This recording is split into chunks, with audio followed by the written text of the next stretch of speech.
मेरे प्यारे छात्रों, द एजुकेशन वर्ल्ड टीचर वाला क्लास में आपका स्वागत है। आज मैं आपका बात कर रहा हूँ बीपीएससी टीआरई 4 बिहार माध्यमिक शिक्षक क्लास 9 10th के लिए टेस्ट सीरीज विथ डिस्कशन। तो हम लोग टेस्ट सीरीज के साथ साथ डिस्कशन भी करेंगे। तो मेरे छात्रों देख रहे हैं, ये पूरा 13 का प्रैक्टिस सेट है, ये आप लोग को पूरा कंप्लीट करा दिया गया। ठीक है, बाकी ये तीनों है, ये लोग धीरे धीरे भी आप लोग को कंप्लीट होता मिलता जाएगा। जब इसमें का पूरा मेरा 52 प्रैक्टिस सेट खत्म हो जाएगा तो फिर आपको एक नया प्रकाशन का प्रैक्टिस सेट शुरू करेंगे, जिसमें भी आप लोग को ठीक इसी तरह से, ठीक या जैसे इसमें दे रहे हैं ठीक इसी प्रकार से आप लोगों को जो है वहां भी आप लोगों को सारा प्रैक्टिस सेट आप लोगों को एक एक कर देंगे। तो वहां भी आपको हिस्ट्री देंगे, ज्योग्राफी देंगे, पॉलिटी देंगे और इकोनॉमिक्स देंगे। वहां भी जैसे यहाँ क्वेश्चन नंबर 40 आ रहा है, वहां भी 40 क्वेश्चन आपको देंगे। ठीक है, तो सभी 40 क्वेश्चन आपको मिलेगा। तो आप मेरे चैनल के साथ जुड़े रहिए, और हमारे चैनल पर नए आए हैं, पहली बार आए हैं, तो चैनल को सब्सक्राइब जरूर कर लीजिएगा। और दूसरा बात कि आप लोग शेयर जरूर कीजिएगा। ठीक है, शेयर करने से क्या होगा कि जो छात्र आपके जो दोस्त हैं, जो भी लोग हैं, वो जो तैयारी कर रहे हैं, उनको भी ये प्रैक्टिस सेट मिल जाएगा और ये चैनल और भी ज़्यादा आगे की तरफ जाएगा और आपका फीडबैक हमको मिलेगा। तो आपका फीडबैक मेरे लिए बहुत इंपॉर्टेंट है, क्योंकि आप जब फीडबैक देंगे तो मेरे लिए एनर्जी बूस्टर्स हो गए। तो इसलिए आप चैनल्स को जो है, वीडियोस को जो है आगे की तरफ बढ़ाएंगे, लोगों के पास शेयर करेंगे, जरूर करेंगे। ठीक है, तो मेरे प्यारे छात्रों, आज की इस वीडियो में हम बात करें पॉलिटिकल साइंस यानी पॉलिटी यानी कि राजनीतिक शास्त्र की, राजनीतिक शास्त्र की बात कर रहे हैं। मेरे प्यारे छात्रों, ये मेरा 11वां प्रैक्टिस सेट है। इससे पहले 10 प्रैक्टिस सेट आपको इसका पॉलिटी का दे चुके हैं, जिसका प्लेलिस्ट बना हुआ है। आप वहां जाके ये 10 प्रैक्टिस सेट एक साथ देख सकते हैं। ये 13 प्रैक्टिस सेट जब खत्म हो जाएगा, फिर नया हमने बोला ही है, तो इसमें जो है अभी बाकी और भी सब्जेक्ट बाकी है, ज्योग्राफी, इकोनॉमिक्स, वो सब देंगे तभी। एक बात और आपको बता दी, ये प्रैक्टिस सेट 11वां जो है ये प्रीवियस ईयर क्वेश्चन आपका है। ठीक है, 26/8/2023 को पूछा गया क्वेश्चन है। देखिएगा, सेकेंडरी क्लास 9 और 10th के लिए ही है। हमारे चैनल पर आपको 6 to 12 का प्रैक्टिस सेट अब आपको मिल जाएगा। ठीक है, 6 to 12 तक का। मेरे प्यारे छात्रों, तो ये एग्जाम आपको जो ये फ्रंट पेज जो है, ये हिस्ट्री का जब आपको दिए होंगे, ये प्रैक्टिस सेट हिस्ट्री का आप जाके चैनल पे देखेंगे तो उसमें इसको ये भी आपको प्रैक्टिस सेट आपको ये मिला होगा। ठीक है, आइए हम चलते हैं आज अपने क्वेश्चन की तरफ। मेरा पहला क्वेश्चन कह रहा है, भारत के संविधान की प्रस्तावना किस देश से ली गई है? भारत के संविधान की प्रस्तावना किस देश से ली गई है? जापान से, जर्मनी से, इंग्लैंड से, इनमें से किसी से नहीं। जब कोई नहीं हो तो मेरा क्या होता है उत्तर? ऑप्शन ई हो जाता है। E is right answer. तो ये लिया गया, भारतीय संविधान की प्रस्तावना जो है वो ऑस्ट्रेलिया के संविधान से लिया। कहां से लिया गया? ऑस्ट्रेलिया के, ठीक है, ऑस्ट्रेलिया के संविधान से लिया गया।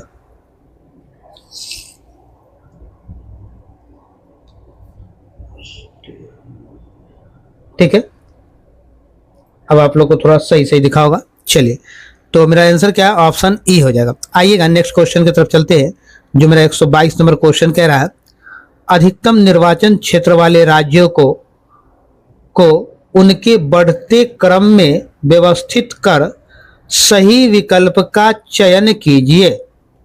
ठीक है, तो देखिएगा, इसमें जो आपका दिया हुआ है अधिकतम निर्वाचन क्षेत्र, सबसे ज्यादा निर्वाचन क्षेत्र कहाँ है? तो हम आपको ये बताएंगे सबसे पहले सबका निर्वाचन क्षेत्र कहाँ, कितना सीट है, देन उसके बाद आप लोग जो है और ये तब आप लोग खुद ही निकाल लेंगे। ठीक है, तो सबसे पहले आइएगा, उत्तर प्रदेश में लोकसभा की सीटें की बात करें, यूपी में 80 सीटें हैं लोकसभा की। ठीक है, कितनी है? 80 है। महाराष्ट्र में जो कितनी है? महाराष्ट्र में, तो महाराष्ट्र में आपके पास 48 है। ठीक है, पश्चिम बंगाल में, यानी से हम बंगाल ही लिख रहे हैं, ठीक है। इससे लग रहा है थोड़ा सा सही नहीं चल पा रहा है। बंगाल में जो आपका है वो 42 है, ठीक है। बिहार में आपके पास 40 है, ठीक है। तमिलनाडु में, ये सब याद रखिएगा आप लोग, तमिलनाडु में 39 है, राजस्थान में 25 है और एमपी में, मध्य प्रदेश में 29 है। तो इसके अकॉर्डिंग आपको सजाना था। तो उत्तर प्रदेश, महाराष्ट्र, पश्चिम बंगाल और बिहार, तो ये बता रहा आपको बढ़ते क्रम में बताना। तो बढ़ते क्रम का मतलब जब सबसे कम वाला पहले देना था आपको, तो सबसे कम वाला आपका इसमें कोई है तो सब में महाराष्ट्र है, उत्तर प्रदेश, बिहार, पश्चिम बंगाल। तो महाराष्ट्र में तो 48 गो है, सबसे कम अगर इस ऑप्शन में देता तो बिहार देता। बढ़ते क्रम मतलब क्या, 1 2 3 4 से, तो 40 होता, 42 होता, 48 होता, 80 होता। तो इनमें से कोई नहीं हो जाएगा आपका उत्तर, ठीक है। ऑप्शन ई आपका हो जाएगा सही। और ये इसका जो निर्वाचन, इसका जो उल्लेख किया गया अनुच्छेद 81 में किया गया, ठीक है। आइएगा 123 नंबर क्वेश्चन। क्यों लोकतंत्र सरकार का एक बेहतर प्रारूप है? लोकतंत्र एक सरकार का बेहतर प्रारूप है। यह अधिक उत्तरदायी है, हाँ है। इसमें निर्णय लेने की विशेषता है। यह मतभेद और संघर्ष का निपटारा करता है, हाँ करता है। तो जब एक से ज्यादा सही हो गया तो मेरा आंसर क्या होगा, ऑप्शन डी हो गया। D is right answer. 124 में मेरा क्वेश्चन कह रहा है, राष्ट्रपति अपने अधिकारों का निस्तारण किसकी सलाह से करता है? मंत्रिपरिषद की सलाह से करता है। सही उत्तर मेरा ऑप्शन ए हो जाएगा। अनुच्छेद 53 के अंतर्गत राष्ट्रपति में कार्यपालिका शक्ति निहित होती है, ठीक है। अनुच्छेद 53 में यह बात कहा गया है कि राष्ट्रपति के अंदर में कार्यपालिका शक्ति निहित होती है। आइए 25 नंबर मेरा क्वेश्चन है, दल बदल विरोधी कानून क्या सुझाव देते हैं? तो दल बदल जो है पार्टियों को बदलने से रोकने के लिए संशोधित है। सही उत्तर ऑप्शन बी हो जाएगा, ठीक है। देखिएगा इसका अगर बात कहा गया दल बदल का, तो 10वीं अनुसूची में से जोड़ा गया है दल बदल कानून को, ठीक है। 10वीं अनुसूची में दल बदल कानून जोड़ा गया। ये बना कब है? तो ये बना था 52वां संविधान संशोधन अधिनियम 1985 में, ठीक है। 1985 में के द्वारा दल बदल कानून बनाया गया था, ठीक है। आइएगा अगला प्रश्न 126 नंबर। 126 में मेरा क्वेश्चन कह रहा है, किसका कथन है लोकतांत्रिक सरकार जनता की, जनता के लिए एवं जनता के द्वारा है? यह बात किसने कहा था? अब्राहम लिंकन ने कहा था। सही उत्तर ऑप्शन बी हो जाएगा, ठीक है। अब्राहम लिंकन जो थे वो 61 से 65 के बीच तक यूएसए के राष्ट्रपति रहे, ठीक है। यूएसए के राष्ट्रपति थे 1961 से 1965 तक, ठीक है। 65 में वो दास प्रथा का उन्मूलन कर दिया था उन्होंने, ठीक है। 1965 में दास प्रथा का उन्मूलन कर दिया था। अमेरिका जो है विश्व का प्रथम लोकतांत्रिक देश है, ठीक है। अमेरिका विश्व का प्रथम लोकतांत्रिक देश है।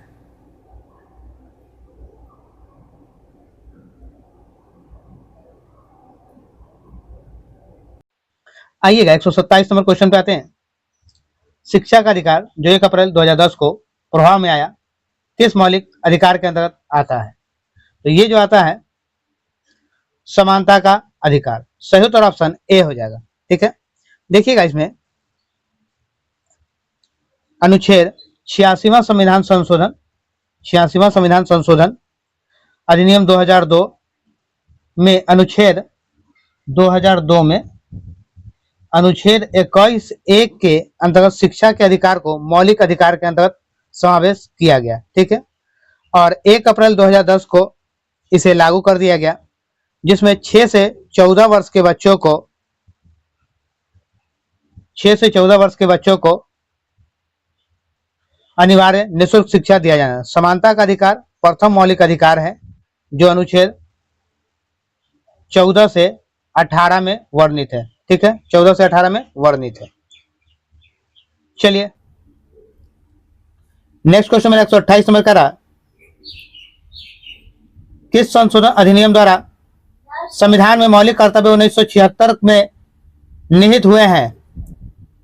1976 में निहित हुए हैं, तो यह हो जाए 42वां संविधान संशोधन। सही उत्तर ऑप्शन सी हो जाएगा।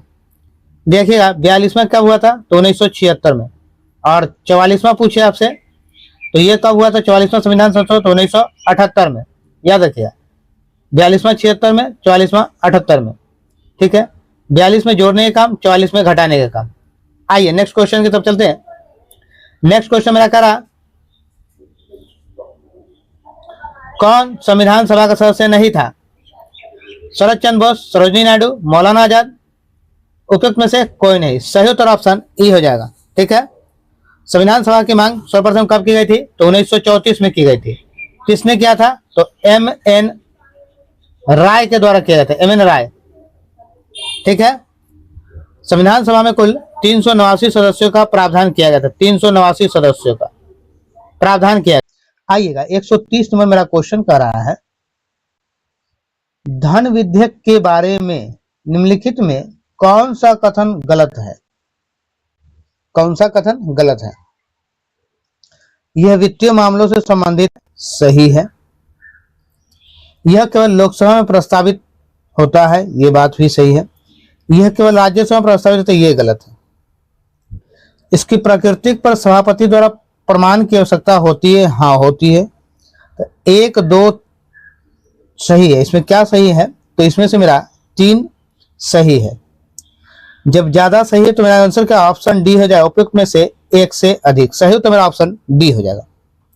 आइएगा नेक्स्ट क्वेश्चन 131 नंबर।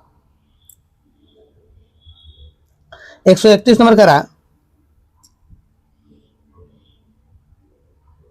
भारतीय उच्चतम न्यायालय अस्तित्व में कब आया? तो भारतीय उच्चतम न्यायालय अस्तित्व में 15 अगस्त 1947 को, 2 अक्टूबर 1952 को, 26 जनवरी 1961 को।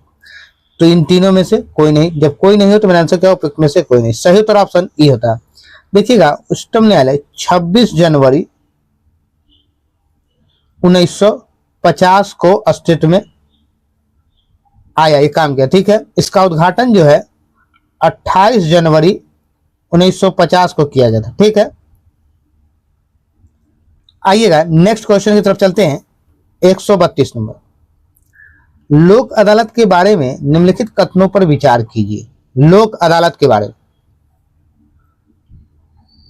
देखिएगा, लोक अदालत यह एक सस्ती न्यायिक सेवा है। यह एकल पेशी पर विवाद निवारण करता है। यह त्वरित न्याय देता है। सेवानिवृत्त जज लोक अदालत चलाता है। यह एक सर्वोच्च न्यायालय है। ये सिर्फ नहीं होगा, बाकी 1, 2, 3, 4 चारों इसकी क्वालिटी है। यह सस्ती न्यायिक सेवा है, एकल पेशी पर विवाद निवारण कर देता है, त्वरित न्याय देता है, सेवानिवृत्त जज लोक अदालत चलाता है। तो 1, 2, 3, 4 आपका सही है। तो सही उत्तर मेरा ऑप्शन सी हो जाएगा, सी इज राइट आंसर। आइएगा नेक्स्ट क्वेश्चन की तरफ चलते हैं। 133 नंबर, विश्व के किस देश द्वारा 1948 से 1989 के मध्य रंग भेद का एक आधिकारिक नीति की तरह पालन किया गया? आधिकारिक नीति की तरह पालन किया गया, तो ये कौन सा देश था? दक्षिण अफ्रीका। सही उत्तर मेरा ऑप्शन ए हो जाएगा। आइएगा नेक्स्ट क्वेश्चन की तरफ चलते हैं। 134 नंबर मेरा नेक्स्ट क्वेश्चन है। देख रहे होंगे ये सेट कौन सा 11 है। मेरे प्यारे छात्रों, तो मेरे चैनल पर नए हैं तो सबसे पहले चैनल को सब्सक्राइब कर लीजिए, अधिक से अधिक लोगों तक शेयर जरूर कीजिए। राष्ट्रीय बोअर दिवस कब मनाया जाता है? तो ये मनाया जाता है 25 जनवरी को। सही उत्तर ऑप्शन बी हो जाएगा। नेक्स्ट क्वेश्चन 135, संयुक्त राष्ट्र सुरक्षा परिषद के बारे में कौन सा कथन असत्य है? तो कौन सा कथन गलत है यह आपको बता देना है। IMF एवं विश्व बैंक इसकी निधिकरण एजेंसियां है, ये बात गलत है। सही उत्तर मेरा ऑप्शन सी हो जाएगा। 136 नंबर क्वेश्चन है, चुनावी कदाचारों पर निम्नलिखित में कौन सा कथन प्रतिभारित है? प्रतिभारित है, तो सही उत्तर मेरा हो जाएगा सत्तारूढ़ दल द्वारा सरकारी मशीनरी का दुरुपयोग, वोटरों को धमकाने में अत्यधिक धन का प्रयोग, दल गठबंधन द्वारा लोक समर्थन का विश्वास। जब एक से ज्यादा चीज मिल जाए तो हम लोग क्या लगाते हैं आंसर? ऑप्शन डी लगाते हैं। D is right answer. आइएगा नेक्स्ट क्वेश्चन की तरफ चलेंगे। 137 में मेरा क्वेश्चन कह रहा है, मंडल आयोग ने 1980 की अपनी रिपोर्ट में सरकारी नौकरियों में सामाजिक एवं शैक्षणिक तौर पर पिछड़े वर्ग को कितने % आरक्षण की संस्तुति की थी? कितने % आरक्षण की? तो 27%। सही उत्तर ऑप्शन ए हो जाएगा। आइएगा नेक्स्ट क्वेश्चन 138 नंबर मेरा क्वेश्चन है, कौन सा मौलिक अधिकार संविधान का हृदय एवं आत्मा कहलाता है? कौन सा कहलाता है आपको? समानता का अधिकार, धार्मिक समानता का अधिकार, संस्कृति और शैक्षणिक अधिकार, उपयुक्त में से कोई नहीं, उपयुक्त में से एक से अधिक, उपयुक्त में से कोई नहीं। जब इनमें से कोई ना मिले तो हम लोग क्या लिखते हैं? ऑप्शन ई लगाते हैं। इनमें से कोई नहीं। सही तो मेरा ऑप्शन ई हो जाएगा। तो हृदय और आत्मा किसे कहा जाता है? तो अनुच्छेद 32 को अंबेडकर जी ने हृदय और आत्मा कहा है, ठीक है। और अनुच्छेद 32 की बात करें तो प्रस्तावना जो आते हैं अनुच्छेद 32 में आते हैं। तो भारतीय संविधान का हृदय और आत्मा किसे कहा जाता है? तो प्रस्तावना को, प्रस्तावना को भारतीय संविधान का हृदय और आत्मा कहा जाता है। आइएगा नेक्स्ट क्वेश्चन 139 नंबर है,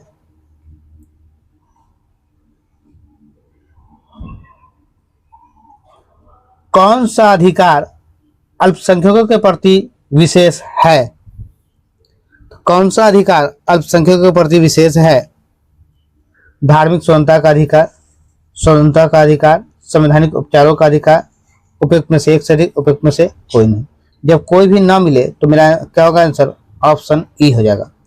ये भी नहीं है, ये भी नहीं है और ये भी नहीं है, तो मेरा आंसर क्या? उपयुक्त में से कोई नहीं। सही तो मेरा ऑप्शन ई हो जाएगा। देखिएगा अल्पसंख्यकों के लिए अनुच्छेद 29 और अनुच्छेद 30 दिया गया है।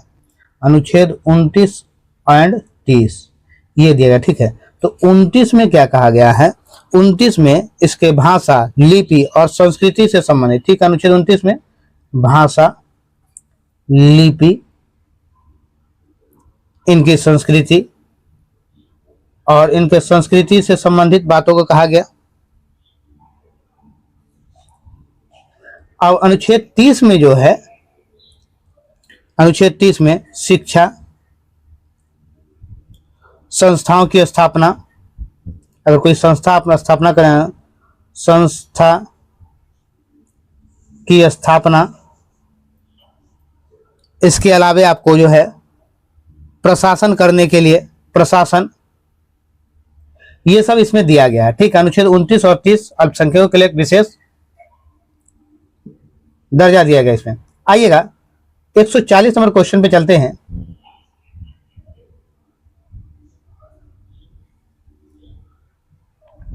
एक 140 में मेरा क्वेश्चन है, संविधान सभा के बारे में क्या सही नहीं है?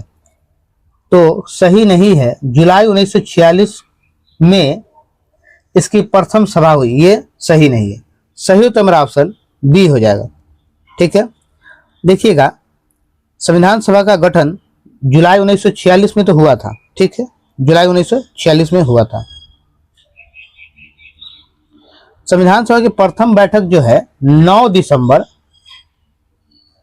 9 दिसंबर 1946 को हुआ था।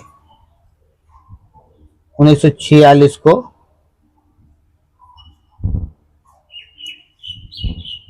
प्रथम बैठक हुआ था। ठीक है।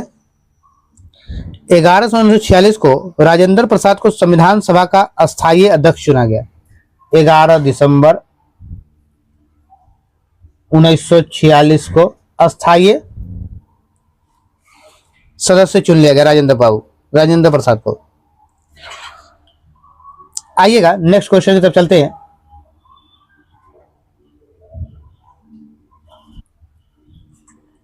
नेक्स्ट क्वेश्चन मेरा 141 है। निम्नलिखित में कौन सा बेल्जियम मॉडल का तत्व नहीं है? कौन सा जो है बेल्जियम मॉडल का तत्व नहीं है?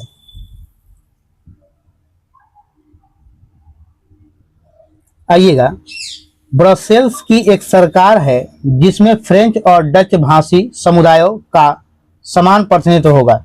यह भी बेल्जियम मॉडल पे, तो ये बेल्जियम मॉडल पे आएगा। राज्य सरकार केंद्र सरकार के अधीन नहीं है, यह भी बेल्जियम मॉडल पे है। राज्य सरकार केंद्र सरकार के अधीन नहीं है।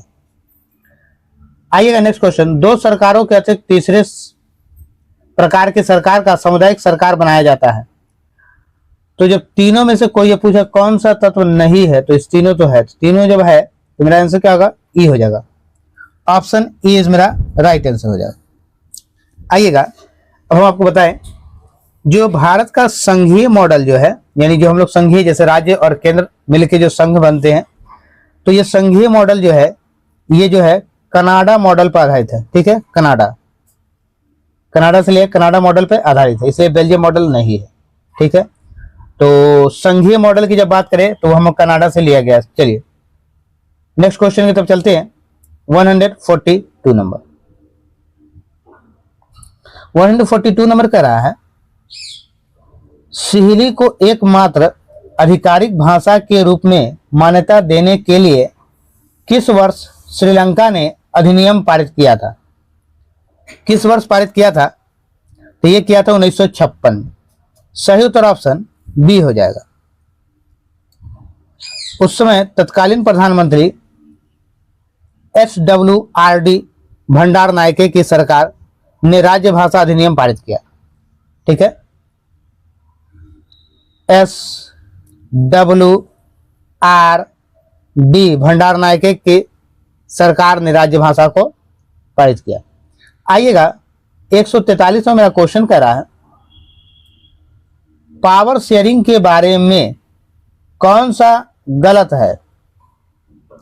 पावर शेयरिंग के बारे में, सत्ता सरकार के विभिन्न अंगों के बीच साझा की जाती है, ये तो सही है। सत्ता विभिन्न स्तरों पर सरकारों के बीच साझा की जाती है, ये भी सही है। प्रत्येक समाज को किसी न किसी रूप में शक्ति बंटवारे की आवश्यकता होती है, भले ही वो छोटा हो या सामाजिक विभाजन न हो। ठीक है, तो तीनों जब मेरा सही है तो पूछा कौन सा गलत है, तो कोई नहीं है, तो सही तो मेरा ऑप्शन ई हो जाएगा। आइएगा नेक्स्ट क्वेश्चन 144 में। 144 में मेरा क्वेश्चन है, निम्नलिखित में से कौन सा समवर्ती सूची में शामिल है? कौन शामिल है? तो ये हो जाएगा जंगल। सही तो मेरा ऑप्शन ए हो जाएगा। आइएगा नेक्स्ट क्वेश्चन 145 नंबर,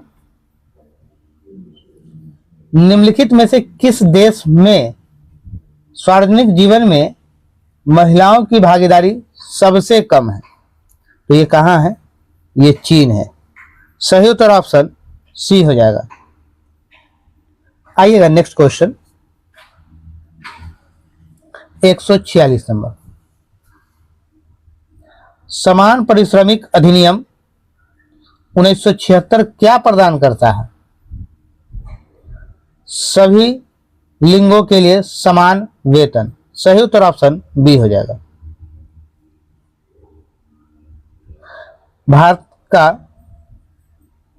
भारतीय संविधान का जो है अनुच्छेद 39D जो है में 39D में सम्मान कार्य के लिए समान वेतन का प्रावधान है। ठीक है, आइएगा next question 147 number. Mahatma Gandhi कहा करते थे कि डैश को राजनीति से कभी अलग नहीं किया जा सकता। किसे नहीं किया तो धर्म को। सही उत्तर ऑप्शन बी हो जाएगा। आइएगा नेक्स्ट क्वेश्चन। लोकतंत्र के बारे में निम्नलिखित में कौन सा सही है? लोकतंत्र के बारे में, लोकतंत्र अक्सर जरूरतों को विफल करता है और लोगों की मांगों को अनदेखा करता है।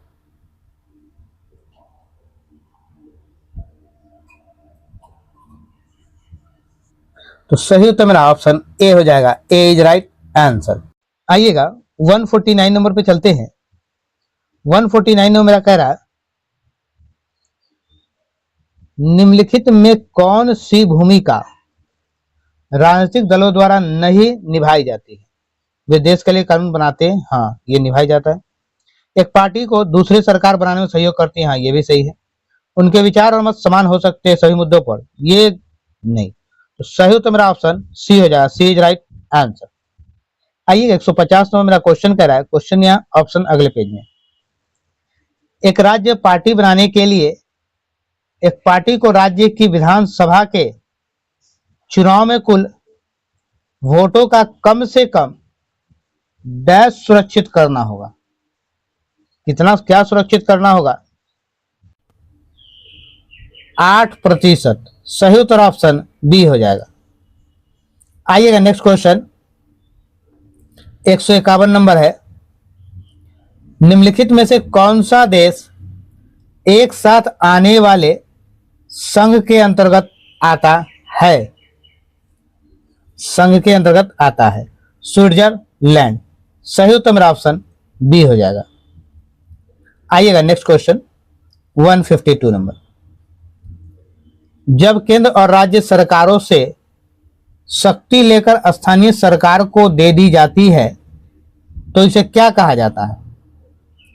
तो इसे कहा जाता है विकेंद्रीकरण। सही उत्तर ऑप्शन ए हो जाएगा। 153 नंबर मेरा क्वेश्चन है काली शक्ति यानी ब्लैक पावर आंदोलन कब उभरा? ब्लैक पावर उभरा है 1966 में। सही उत्तर ऑप्शन बी हो जाएगा। आइए 154 नंबर क्वेश्चन पे चलते हैं।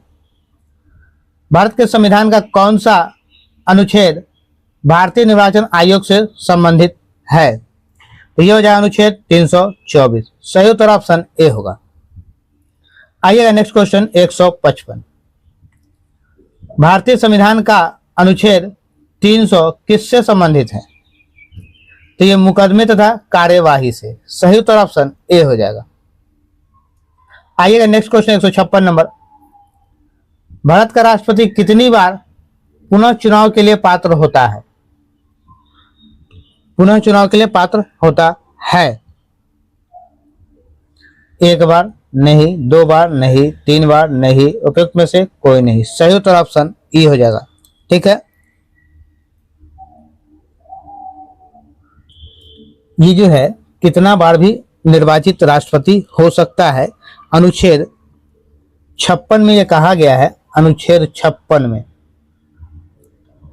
कि राष्ट्रपति का जो पद है वो 5 वर्ष के लिए, कितने वर्ष के लिए? 5 वर्ष के लिए। ठीक है, ये 56 में कहा गया। अनुच्छेद 57 में यह कहा गया है राष्ट्रपति एक से अधिक बार निर्वाचित हो सकता है, एक से अधिक बार। ठीक है, अनुच्छेद 52 में राष्ट्रपति के पद का सृजन के बारे में कहा गया। ठीक है, और 53 में, अनुच्छेद 53 में राष्ट्रपति के कार्यपालिका के बारे में वर्णन किया गया।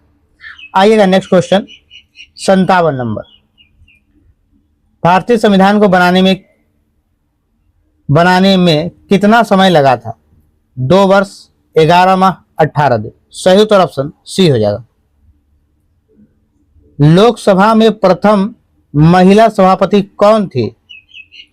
तो प्रथम महिला सभापति मीरा कुमार। सही उत्तर ऑप्शन सी हो जाएगा। जो 15वीं लोकसभा में स्पीकर चुन के आई थी, 15वीं लोकसभा में